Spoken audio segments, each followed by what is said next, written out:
Welcome to Healing Her Hustle, where we healing, glowing, and growing, okay? Hey y'all, welcome back to Healing Her Hustle. We back with episode 2.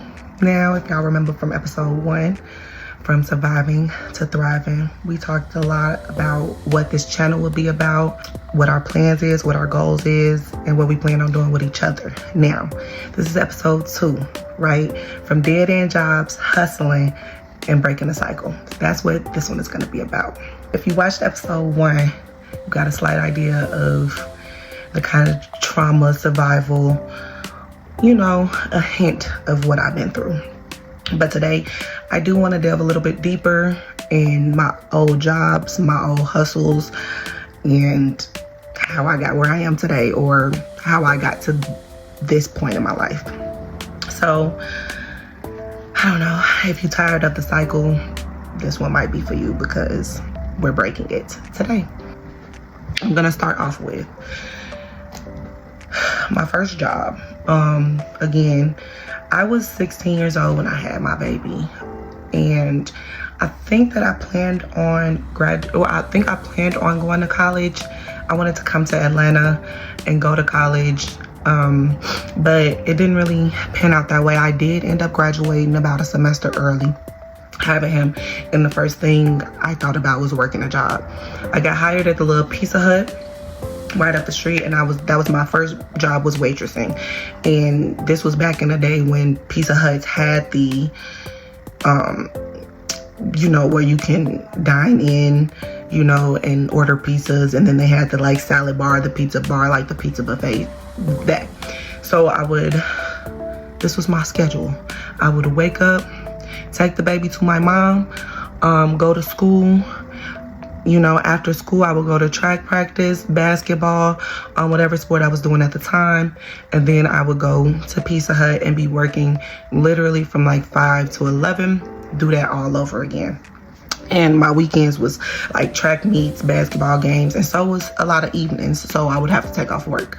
But that was my first job, and that was fresh out of high school. My child's father, which I was madly in love with, I did find him cheating on me with a multitude of other women, And if you know me, you know that my, end all be all is cheating on me. I don't like that. That's I don't do that one. I can stay through a lot of shit, but I will not stay through cheating. I won't stay through you cheating on me. So I left.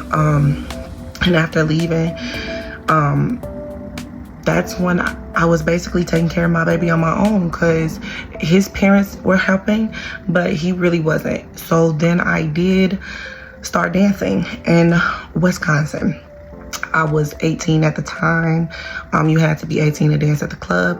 I had a friend, and she basically plugged me in, and that's what I was doing for a minute, until I was I felt degraded. I felt really degraded. Again, excuse me if I'm looking down, because those are my notes. I'm trying to stay on point so that I don't veer everywhere, all up and through. So bear with me. Either way go, I felt degraded. Dancing wasn't really for me. I did make a lot of money, but in doing that, I think that I kind of felt like I could do something more. I could do something. I was I like the way the bartenders don't really have to exploit themselves that much. Let me get into that. So I spent the little $350, I think it was, to go to bartending class. Bartending class was about 2 weeks long. That's when I met my first sugar daddy. Now, he overheard me cussing out the man, the YN that I was dealing with at the time. Overheard me cussing him out on the phone, and he's like, not to be a bother to you, not to be all in your business, but I heard that you was having troubles getting back and forth. And y'all, we're in Chicago, so Chicago is huge. So he don't even know where I'm living. He's offering me to drive me back and forth. And of course, ladies, this is dangerous as hell. Do not allow a man to drive you back and forth if you know nothing about this man. But I was just I was reckless back then. I really was. And I was just okay, that's what's up. Okay, thank you. He said, I don't want nothing from you. So for that remainder of that was the first day of class, remainder of the 2 weeks, he got me back and forth. then after the bartending class was over, and he said that he was there for the class because he wanted to buy a location, he wanted to buy a bar, and he wanted to be able to run it, you know, if he didn't have employees and things like that, you know, up and running it. So that's why he was there. Months go by, he randomly hit me up. I was going through hardships at the time, and he just randomly gave me money. That became a normal thing. I started to reach out to him more for my problems, and he started to give it to me. Like I said, that was my first kind of sugar daddy experience. I think I had one similar before, but it wasn't like that. It wasn't very transactional. I think that I was young and he was playing on me. You know what I mean? But boom. But that was my first initial like real sugar daddy situation where he was like, you don't have to worry about anything. And that's what it became. And I was 19 years old at the time. So I entered that realm. And I would say, how did I have a hustle to want to go to the clubs and dance, and how to finesse a sugar daddy and things like that? Mi madre. My mom taught me everything that I knew, because that was just kind of her lifestyle, you know, prostitution, being a madam, pimping, doing things, all of it, all of the above. My mama was. And so my childhood wasn't the typical childhood, because the things that she taught us were not things that children should have known. I can say that we all grew up kind of early. Especially my big sister, but I can say that we all grew up kind of early and all picked up on this hustling mentality.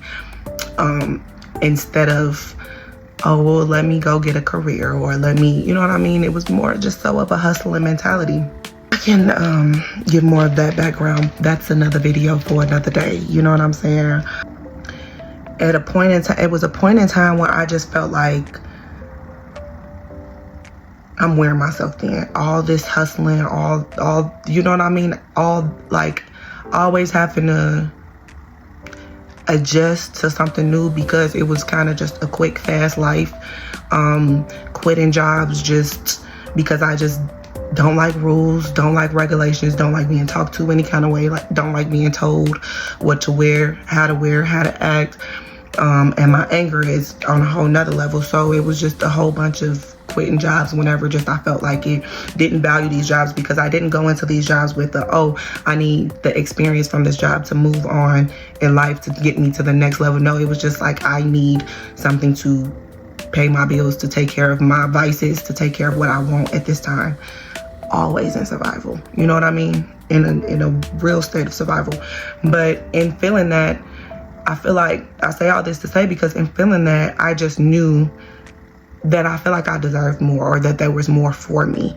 You know what I mean? And that's why I felt like I kept going and kept trying new things, trying new ideas. I went to school. I went to nail school to learn nails, and I still kind of felt imprisoned.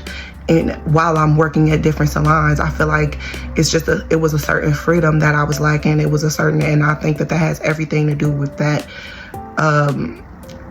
lack mentality, that survival mode. Like, it's not that I'm doing what I'm doing because it's a passion. I decided to do this because I knew that it would be a good avenue for revenue. Like, you know what I'm saying? And you don't feel correct, why settle there? You know what I mean? When I don't feel like, if I do feel like this is a state of contentment, why would I sit there when I know that I deserve something more? When I know that there's something better for me? You know what I mean? And so that's why I'm breaking the cycle. You know, that's why I decided to break the cycle. And I feel like I don't have to relive the past. That doesn't have to be my identity. Like, that does not have to be my story. You know what I mean? And I can change the narrative at any point. And I choose right now. You know what I mean? And I think that that's what Healing Her Hustle is about. You know what I mean? Planning our glow up. This channel is a part of the shift. You guys are a part of that shift. You know, it's just our healing era. So in the next episode, though, I will dive deeper into how I met my current partner, how I feel totally inspired, how I am sure of this bond, how we connected, and how it gives me a sense of stability, not just financially, and how it gives me a sense of security, and also how everything happens for a reason, and there are never any coincidences at all. It's never any coincidence. It's only us making choices and decisions and ended up on certain pathways. Because I feel like I have to explain to you guys how the universe presented it to me, and it almost felt as if it's like, okay, you have a choice. You could either continue to make this choice and stay on this roller coaster ride because that's what you feel like it is, or you can hop off the hamster wheel and try something totally new and totally different. And like I said, and how funny the game is, and choosing this totally new, totally different, you have to understand that there's still going to be a level of an obstacle that you have to beat, or, you know what I mean, come across. And I feel like if I would have chose this path, there would have also been an obstacle. You know what I mean? There's no right or wrong path, but at the end of the day, it was a path set in front of me nonetheless. And in us choosing these paths, you know what I mean, I think that that's when, you know, it's either fate or destiny, or, you know what I mean, either way it go, it's like there's no coincidences after that. It kind of all just like domino effect unfolds. And I think that that's kind of how that happened. And I think that I'm going to explain more of that in episode 2. I feel like it, if y'all connect and resonate with the things that I talked about in this video, just let me know if you've ever felt, you know, like you were settling, you were content, or you're in these jobs and you are not being fulfilled. It's not like filling your cup in any way, shape, or form. Like you're doing this out of survival. You are doing this to pay your bills. You are doing this to take care of your children. If you feel imprisoned, you know what I mean? I feel like take 5 minutes, 2 minutes, 3 minutes, 60 seconds to write out in the comments, you know, your experience right now or your experience in the past, and let's connect more. So thank y'all so much for all of your time and being here. Again, don't forget to like, share, subscribe, engage, comment with me. You know, let me know what you think, and we can talk more. Love you, besties. See you later. Be sure, if you like what you see, to like, share, subscribe, and make sure you come back.